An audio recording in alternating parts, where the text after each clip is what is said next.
আসসালামু আলাইকুম প্রিয় চ্যামেট ইউজার, আপনারা যারা চ্যামেট ইউজ করেন আজকে ভিডিওটা তাদের জন্য।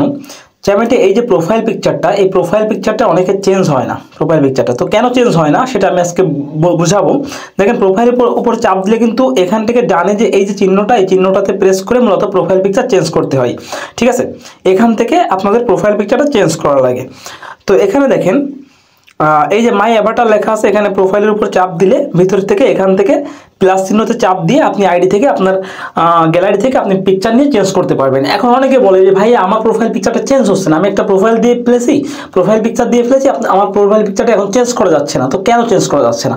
আসলে এই প্রোফাইল পিকচারটা চেঞ্জ করা যায় না এই কারণেই, কারণ আপনারা যে মুখ দিয়ে আইডিটা ভেরিফিকেশন করেছেন সেই মুখ ছাড়াও অন্য পিকচার দিতে চান, এই জন্য প্রোফাইল পিকচার নেয় না।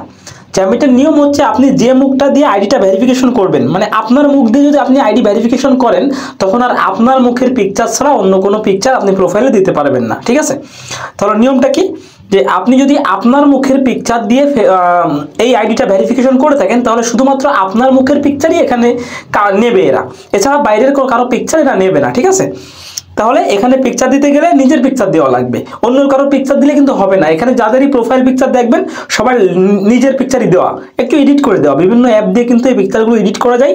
এডিট করে নিজের মুখের আদলতে অন্য মুখ তৈরি করে সেই মুখগুলো দেওয়া যায়। ঠিক আছে, তো এই জন্য যদি আপনি প্রোফাইল পিকচার চেঞ্জ করতেই চান তো আপনার পিকচারই দেওয়া লাগবে, আপনি অন্য কারো কোনো নায়ক নায়িকার পিকচার দিলে সেগুলো কিন্তু নেবে না। ঠিক আছে, আশা করি বুঝাতে পেরেছি। ভিডিওটা ভালো লাগলে লাইক প্রদান করবেন, কমেন্ট করবেন, আর যদি আমার চ্যানেল নতুন হয়ে থাকেন নিশ্চয়ই চ্যানেলটি সাবস্ক্রাইব করে সঙ্গে থাকবেন।